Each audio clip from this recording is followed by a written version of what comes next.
Welcome to the Realtor Who Wines podcast. I'm Rashelle Newmyer, your hostess with the mostest, a student of life, a connector, a passionate wine enthusiast, and your local favorite guide. Join me as we explore the vibrant Pacific Northwest, savor the finest wines, and champion the spirit of entrepreneurship. Each episode, I'll sit down with inspiring guests, supporting business ownership, and uncovering the stories that make this community unique. So grab a glass of wine, settle in, and let's embark on a journey of discovery and connection together. Cheers! Hi, everyone. Welcome back to the Realtor Who Wines. I'm Rashelle, your Realtor Who Wines, and today I'm with Jordan. Cheers, Jordan. Cheers. Thank you for being here. I chose this wine specifically to share with you because it's a Salem company, and you are in Salem. It's Christum and the Eola Amity Hills, Willamette Valley. We're drinking Pinot Noir because she enjoys a little bit of red, and Willamette Valley is like Pinot Noir country, so it just made sense to have that with you on today. But will you go ahead and introduce yourself to everybody? Yes, so I am Jordan Hill. I live in Salem, Oregon, and my husband and I are team leaders of Hilltop Property Group. We're a team of 7 agents, and of course, first and foremost, a mom, but mom of 4, wife. But yeah, I love Salem, and I love people, and I love wine. So, yeah. Girl, same. Heck yeah. Love it. Will you talk a little bit about your real estate journey? Like, how long have you been in real estate, and were you always with EXP, or when did you transition to EXP? Yes. So I come from the retail environment. I was managing K Jewelers, and in 2018, my husband said, I am over you working nights and weekends and never seeing your family, because the kids were so little at the time. And the youngest was 2, you know? And so I put it out there. I was like, hey, if anybody knows of a 9 to 5 and I need it to pay this much an hour, I don't have a college degree. So I was like, how am I going to find a job? It was $19 an hour at the time. How am I going to find a job that will pay me that? Yeah. And someone said, I just got a job as the designated managing broker, like the principal broker of all of Oregon agents for this new company called EXP. There's 10,000 agents. Now there's like 90,000. Yeah. There's 10,000 agents. And I looked at the website. It looked real janky. I was like, this is a fake website. There is no way. And I was like, are you actually getting like paid? Like, have you seen money? And he's like, yes, I really am. And so I applied, and they gave me what I asked for. They sent me computer and all the things. Oh, wow. And I was like, okay, this is like a legit company. All right.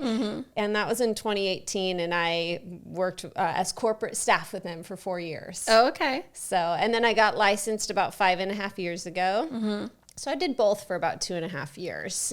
And so then there I was working 80-hour weeks. Right. You're like, forget that one job. And then my husband's like, okay, intervention time again. So I stepped down from my corporate career with them, which I still miss it. Sure. And then my husband and I started Hilltop Property Group, and here we are. And I'm working 40-hour weeks, I would say. So you are? I'm doing pretty good now, yeah. And is that how you find your work-life balance with the kiddos and everything? Yes, yeah. So now I have an assistant. Our team is very self-ran. I try to make it so that they don't need me for their success. So I try to train them up as leaders and to be well-equipped. And so the team self-runs. And so I get to be a good wife and mom and do all the other stuff I like to do. Yeah, absolutely. Have some fun. What was something that surprised you about getting into real estate once you got your license? Like, because it's kind of nice that you did have a corporate job, so you got to observe a lot of real estate. But then once you actually got your license, was there anything that stood out to you that you're like, oh my gosh, I had no idea? Yes. So my first year, I was a solo agent, so I was not on a team. I was just learning and figuring it out. And I just was surprised that, so 2 things surprised me. One, I just thought that people would come to me and ask me to be their agent. And that just really doesn't happen very often. You have to, even people don't come to you. Oh yeah. Cause everyone knows like 20 agents. So, absolutely. So I was like, wait a minute, like, wait, what? They know I'm an agent. Why is no one? And now I look at it as we wake up every day and I'm like, I am a lion and I'm going to hunt. I need to feed my family. And so I don't just sit around and hope it comes to me. But that was a hard learning lesson. And then number 2, when my husband got his license and I had now somebody to work with me as like a team and have someone to talk about it with, whereas before I just kind of kept it to myself or had someone to bounce things off of, my business just exploded. And I was like, I saw the power of having people in it with you. Yeah, like in the trenches. And so then we started the team and it's just been amazing because being around the like-minded people is so important. And before I'd just been kind of floating around because I wanted to save a couple dollars in commission, but I gave up a lot of money because I would have been way more successful. Well, in this business, one thing I don't think people realize is how siloed it can be. And so that is the one nice thing about being on a team is that it does give you that team camaraderie and support that you wouldn't get as a solo agent. Yeah. And even if you are a solo agent, like have your tribe around you, close to you. Like your office is so cute. Like I can tell you all sit at desks and a lot of times you're like around each other and just that, I mean, that's huge. And EXP's cloud-based. So you can't do that unless you come up with different systems and ways. So. And does your team get together either via Zoom or in person, like multiple times a month or once a month? Yeah, it's very much hybrid. So, we call it our morning grind. So every morning from 8 to 10, we log on Zoom and we're with our coffee and our hair's everywhere and we just roll like real life. And so we have our morning grind on Zoom, but I cold call with them. By the way, they don't have to cold call. I just kind of enjoy the challenge. And so every Thursday they can come sit and join me. We have a once a month team meeting. We do a lot of events together. I host a lot of events. So I see the team a couple times a week. In person. That's awesome. Yeah. Who do you cold call? Like, do you call expireds or? Yeah, two work pretty well for me. And by the way, I only started like 3 months ago because one of my team members was like, I want to learn how to cold call. And I'm like, heck yeah, like I've done it before. Sure. It's not my primary lead source. Yeah. I don't really need it. I have other ways. But I was like, if you want to learn, like, heck yeah, like that's what being a leader is. I will show you how to do it. Yeah. So the ones that work best for me as far as like setting appointments are not recent expireds, even though that works for many. I call expireds that expired between 12 and 6 months ago because especially strategically looking at when were interest rates high, when was it hard for them to sell, and then they probably pulled it from the market and then maybe did some things to it or were waiting for the summer or whatever. Or maybe they're not as defeated now because they've had a little time to sit with it and just want to, like, they're ready to try again. Yeah. I find like with right away expired. So for anyone that's listening that doesn't know, like when you put your house on the market, you have a contract with your realtor for so long and your realtor has so long to sell. So let's say it's 6 months. And if the house doesn't sell in 6 months, it expires off the market and that contract with your agent expires. And you can renew it and keep it on the market and stuff, but sometimes people don't do it.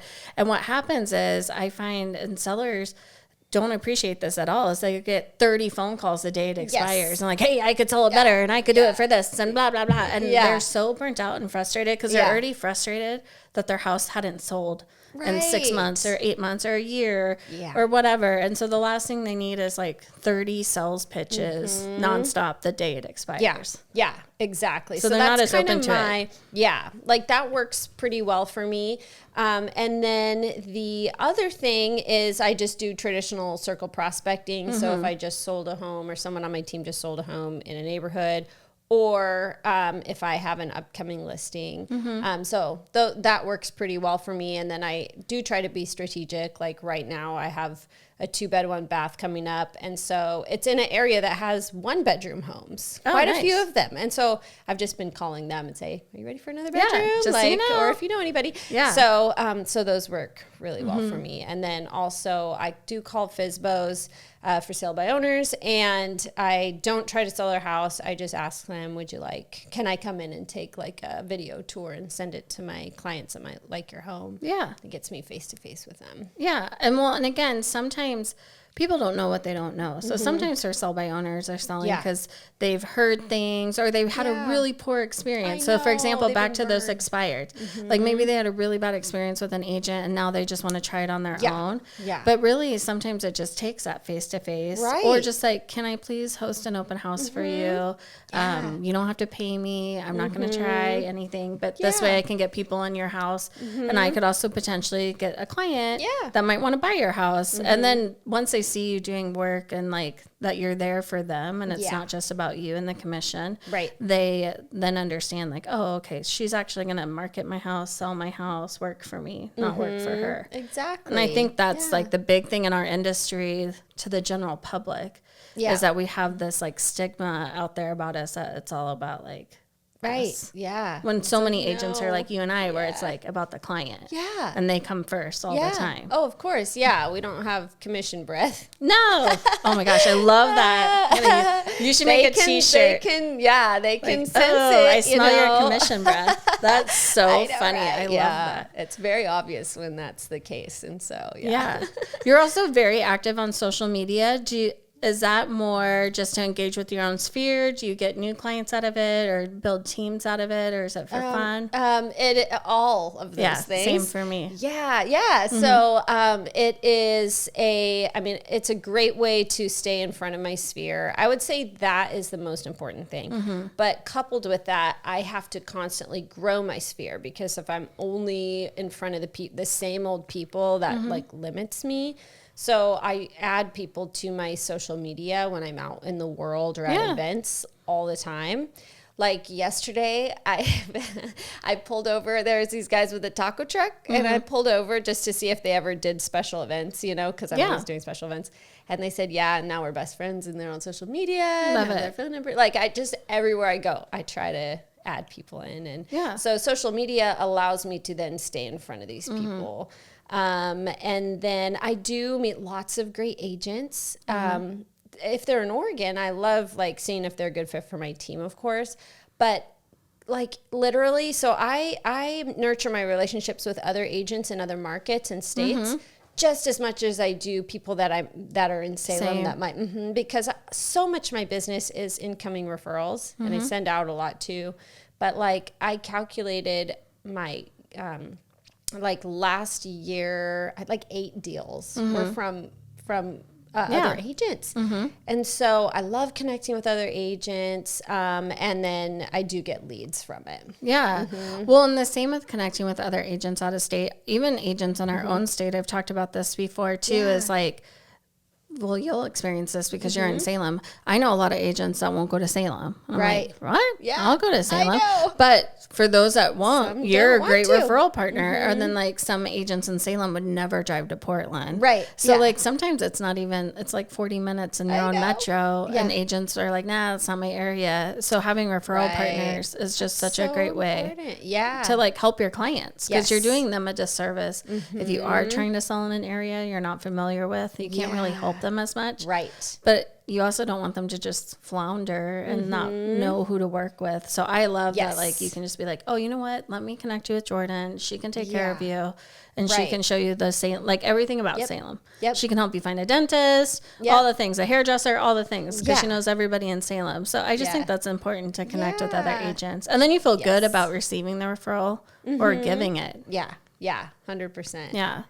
With coaching too, because I know that you do a lot of coaching. Do you coach agents outside of Oregon or just inside of Oregon? I have 3 right now that I'm coaching outside. Like basically what it is I have like a video library. I have materials that I've created.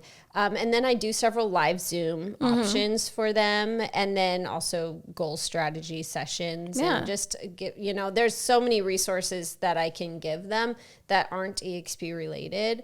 I mean, if someone's at EXP, that's a whole different value Sure, because then proposition. you can give them, But, you know, if an agent is a good human that likes people, that wants to work hard, and like that person will succeed no matter what brokerage they're at. Like I could come to Coldwell Banker and I would do great. And you could come to EXP and you would do great. Like it has to do with the individual. And then, you know, they find where they, and so, so it really works like across any brokerage. So, I love it. What's a piece of advice that you'd like to give like new agents when they're shopping brokerages? Like what kind of questions do you tell them to ask or things to look for? Yeah, I actually have a list that I made. I like it. So if anyone watching this wants it, it's just what I advise any new agent to ask the team or brokerage. Yeah. But of course, some of it's the financial. Sure. You know, do you have a cap? What are your splits? Do you have any desk fees or additional? You know, so there's the financial pieces. Well, and for anyone listening that's not in real estate, a cap is like you cap at a certain amount. So I'm just going to throw numbers out there. Don't come for me in the comments. These are made up numbers. But for example, like if you're at, let's say, Smith Company, which is a made up company, okay, and the cap is $30,000, it means once you pay up to $30,000 in fees to that Smith Company, then you don't have to pay them for the rest of the year. A lot of agents tend to cap in 5 to 8 transactions depending on the company. Right, exactly. Yeah. So, and not a lot of brokerages, but there are many, especially boutique brokerages, that are so wonderful for other reasons. But many don't have caps at all, and that's not necessarily a bad thing. And if somebody just does a few a year and they wouldn't cap somewhere else, then why not? Like that might be a great fit for them. So it just depends on the agent's goals and what the brokerage provides or the team provides. Yep. And so also asking what kind of mentorship they offer and the support, asking what the requirements are. Like, do I need to, you know, call X amount of like leads, or do I need to cold call? Things like that. But the most important thing that I tell everybody, I'm like, if nothing else, call the other agents on the team and ask them how it is. Are they happy? Yeah. Like literally, if I'm sitting there presenting my team or my brokerage to someone, I literally tell them, you need to talk to at least 2 other people. Yeah. Because I said I'm not, and you can call agents on my team, but I could be saying whatever I want, what you want to hear to get you to join. And especially if they're a new agent, they might join and I'm like, you want to make sure that you check with the other agents, because somebody can tell you, just like a relationship, someone can tell you what you want to hear. Well, and also just seeing, especially if you're joining a team, like Jordan might be amazing and you connect with her and she's awesome. And then you talk to 2 other people on the team and the vibe wasn't there. Right. And then, so you're like, well, I came because I really like Jordan, but I didn't know so-and-so and so-and-so and so-and-so. So that happens too with teams or offices. Like you might really vibe with the one person you're talking to and be like, this sounds amazing. Yeah. And then you meet somebody else and you're like, oh, I don't know if I like that. Or vice versa. Yeah. Like, you might be like, oh, Jordan's okay. But then you talk to like 3 other team members. And you're like, oh, this team's sick. I like this. Yeah, this is amazing. Yes. So I agree with you. Like definitely interviewing more than just one person about the brokerage. Yeah. And then also not just mentorship on like new agents, but like what happens, what are you going to do for me at 5 years and 10 years and 15 years? Like, is there something here that'll help me grow beyond my first 3 years? Right. Right. That's so important. Yes, exactly. Like as agents, most of us by nature we want to grow. We don't want monotony, and we are just always, looking to grow and get better. And so if we feel like we're just going to be like in the same spot, I mean, that's why I got out of like even EXP corporate, which was wonderful, but I'm the type that I want more than that. Like I don't want limits. And so I think a lot of agents are coming from W-2s because they don't want those limits anymore. Yeah. Well, and a lot of people say they get into real estate because of the schedule, which any seasoned realtor laughs because our schedule, like you just said earlier, you're like, I was working 80 hours a week. Yeah. Like our schedules can be crazy and you are still working nights and weekends. But what's nice is you don't need permission to like go to the dentist or to pick your kid up from school. You make your schedule your schedule or to your client. client's needs too. Because you're also not going to tell your client like, no, you can't see that house today because I don't feel like it or something. Exactly. But it's like, I'm available tomorrow morning. Yeah. After I've slept. It's just more of a dynamic schedule is what it is. But it's not complete freedom. Yeah. Yeah. So what is something else that has surprised you about real estate? I think a lot of people assume we just open doors. They see HGTV and it looks like so easy breezy. I wish I wish it was like that. Yeah. But what is something else that kind of caught you off guard or that you learned like when you were first getting into the trenches? Yeah, I would say just I didn't realize how important like time blocking and time management was. I tend to be by nature, I mean, I learned discipline over the years, but just myself by nature, I am by nature a procrastinator and very impulsive and just like to be a free spirit. And so while I can still use those things in a good way, I have had to learn how to become very disciplined. Yeah. And so treating time just the same as a financial budget, like I need to know where every dollar goes. Otherwise the end of the month hits and like, you know, for so much of my life, like where did all my money go? Like, I don't know what I spent it on. So time's the same way. And I was learning like, where did my week go? I didn't like actually talk I did so much like, and did nothing. And so I had to learn time blocking, how to treat even this, you know, even if it's just do social media engagement for half an hour. Sure. It's easy to be like, it'll be fine. I'll just catch up with it tomorrow. Like learn to, no, this is as important as a doctor appointment. Well, and opposite, like when you're like, I'm going to do social media engagement for half an hour. Then the next thing you know, it's been an hour and a half. Because you've been like in reels and stuff and you're like, oh my gosh. I know. Yeah. It's like just treating these things. And so I have a very detailed calendar that I stick to. Which is funny because it's totally fine. I had to rearrange our schedule today, but it's like even what I was doing during that time, I had it time blocked in, which was preparing for a special event I'm doing. And so it's like, just knowing where every minute goes and just taking it seriously but still blocking in workout time, lunch time, like those things too for like self-care. Yeah. I even put on my calendar like early release for my daughter. So then like, cause sometimes you do just get in the trenches or paperwork or something pops up in a home inspection. Now you're calling 8 roofers and things. And so it's just nice. Not that I would forget her, but to have a calendar reminder like, hey, Rylan gets off school in 30 minutes. So I'm like, oh yeah. So then I wrap up what I'm doing and things like that. It really does help because otherwise you are just kind of like, floundering a lot, and it's easy to get lost in time and feel like I did a lot this week, but what did I do? Kind of a thing. And it really helps with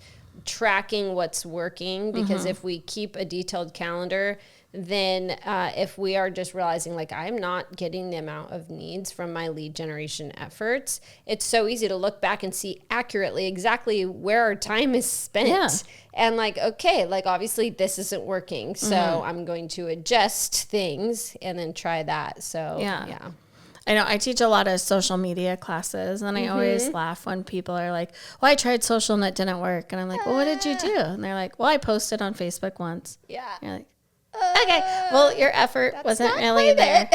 So, and it's the same with any task, right? Like if you cold call one person one time, then your results are going to be what they are. Right? It's the same thing. But it always cracks me up. But it is nice if you time block because then you can be like, okay, I've cold called this many hours for this many days and I've gotten this many appointments. So then you know if that's a true good avenue for you to keep spending time on. Or maybe cold calling is not for you. And you need to do something different. So I love that advice. I want to talk a little bit too about, you have 2 podcasts going on right now and I'd like to dive in. They're both like different, but very entertaining and fun. So let's, why don't you talk about the Salem one first, of the Salem business owners, and then we'll transition to the other one.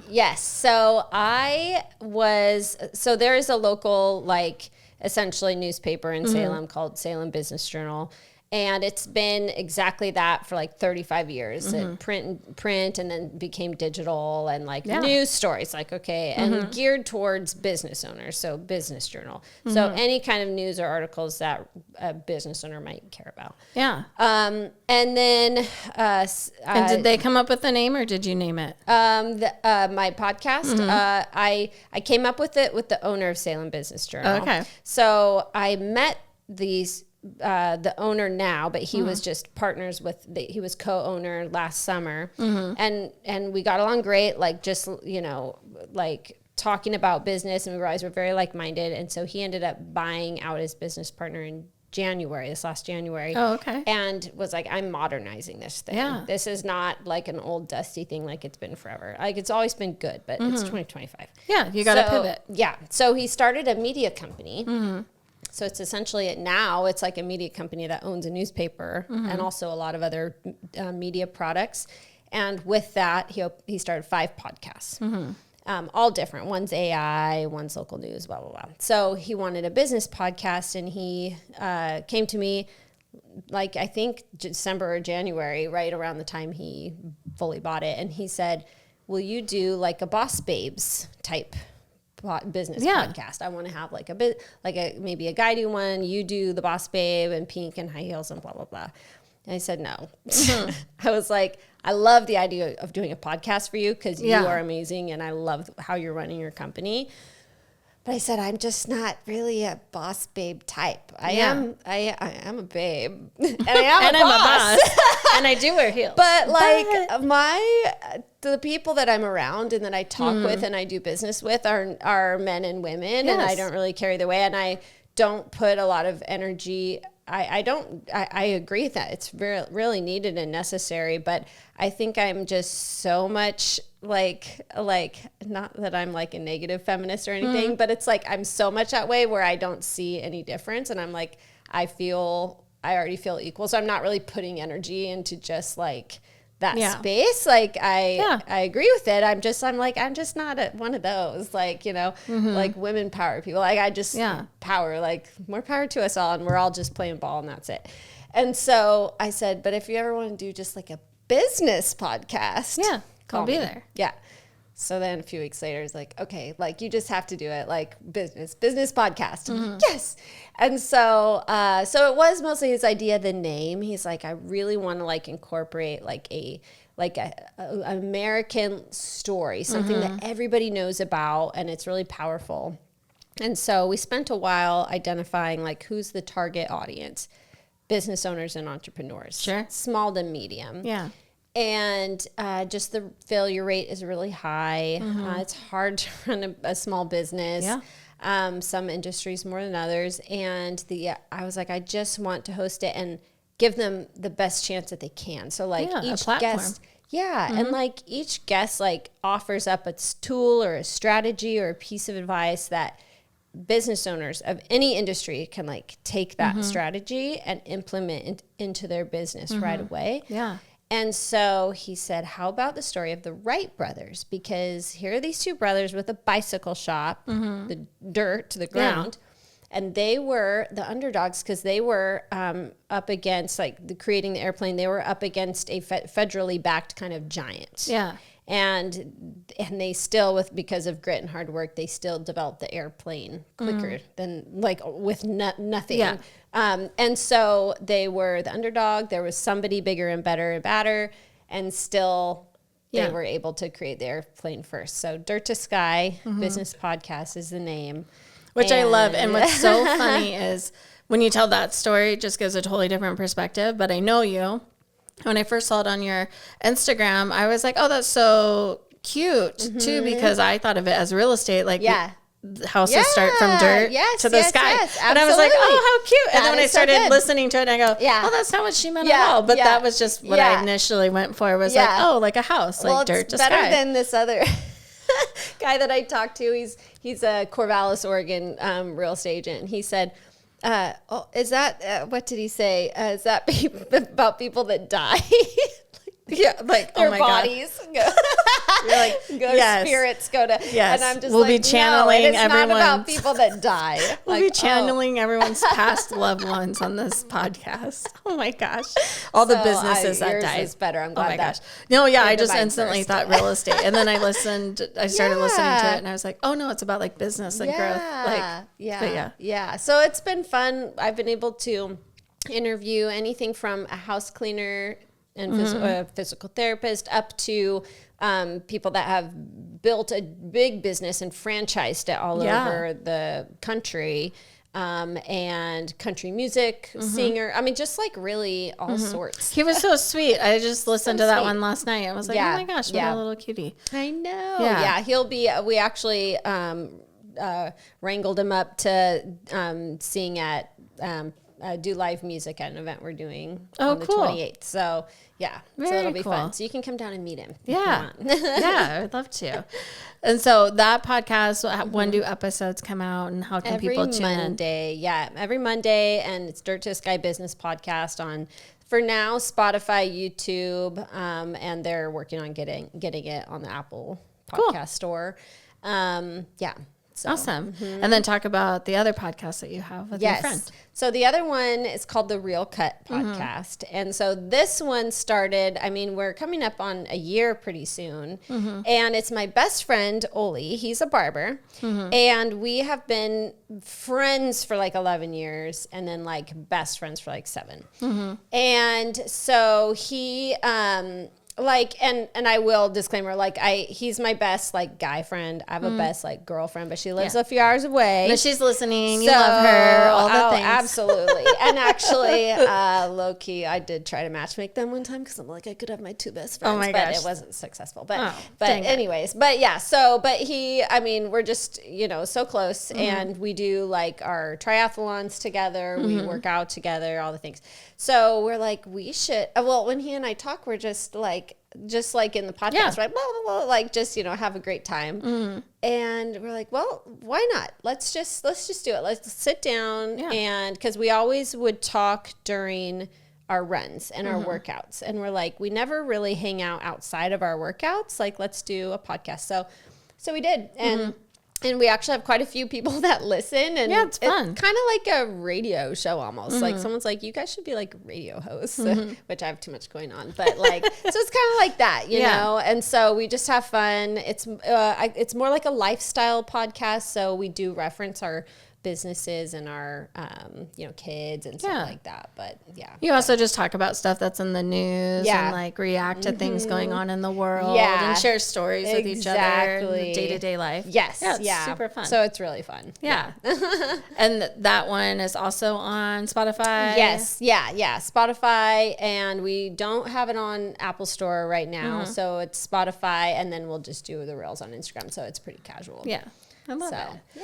And then you mentioned events. I know that you have one coming up. This episode will air in August after that event. But what other events do you have coming up? More. Yeah, so we're going to be doing quarterly event for business owners called the Modern Business Workshop. Oh, cool. And so that is for business owners that are wanting to do things not kind of the old way. Like, how do we modernize and keep up with this ever-changing world? And so that'll be a workshop, and it will be for business or for people who want to become business owners and entrepreneurs and want to learn how to even put their business together. So we'll have CPAs, we'll have like HR people, like all the different elements of a business. They will be there helping people work through creating their business. Cool. Or if they're a new business owner and they're like, I need this because I don't have this. That's how I was. I started the business without a good bookkeeper. Without knowing, and it was a hot mess, and I lost a lot of money. So well, sometimes you don't need, sometimes people have all the things and you're like, well, you haven't made $1 yet, so you don't need a bookkeeper. But once you've made a few dollars, then think about a bookkeeper. Exactly. So we'll be doing that quarterly. So we have one in July. So we'll do another one a little while after this airs. And those are in Salem? Those will be in Salem, And is there a certain spot you always have it, or does it move around? It'll move around. Okay. We have our first one in July. And then I'm always just I have a good mix between real estate agent ones or business owner ones and just fun ones. Because all three is a way to network and usually lead generate. So I'm in the business space, which is why I accepted the podcast host position. But it's a wonderful source of lead gen because it's like, we support each other already. We're always networking and they have jobs and they need an agent. And it's like, and I can support and buy from them too. And so, well, and the thing too is you're a connector like I am. And so that was the other reason I wanted to do my podcast was just, it's another avenue of being a connector and giving an avenue to another business owner. Like, and I love to show the collaboration over competition. Like you and I both could have just been like, ew, you have a podcast, I have a podcast. You're an agent, I'm an agent. We're at different brokerages. But like, we're not like that at all. It's all about like building each other up and just like bringing more professionalism to the industry too, and showing like there's enough to go around and you can do it together. And 100%. It's so much more fun too to do deals with someone you know, like, and trust than like a total stranger that's trying to wheel and deal on the other side. Yeah, so exactly. I love that too. Just sharing the like other businesses too as well. Like if I need somebody in Salem, I would call you and be like, who's your roofer? I have no idea what roofer to use in this area of 100%. Salem or whatever. Kind of a thing. And that's what's so great about being a connector. So I really appreciate you. And thank you so much for coming on today. What's next for you? Like, what are some goals that you have coming up? So let's see. So coming up, I would say... I'm working hard this year. I think we'll get it. There's a certain production level at my brokerage, and then we get our cap back in stock. So I would love to. I mean, that's a pretty hefty amount. And so we need to do like 11 more transactions. So that's my goal. Should make it. And then I would love to see my team grow a little bit more, and ultimately to see them.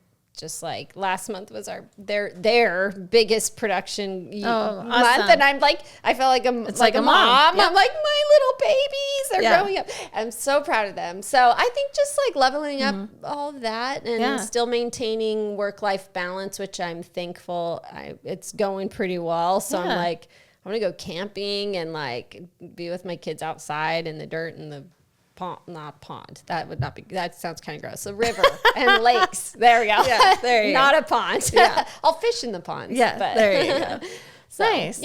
Well, awesome. Thank you so much. I'd like to toast you one more time. Cheers. Thanks for being on. And if you want to connect with Jordan, I will have all of her information tagged on the YouTube video, but then also on the podcast on the webpage. You can find her website, her Instagrams, her podcast, all the things. So thank you everyone for listening to today's episode, and we hope to see you back next week. Cheers. Cheers.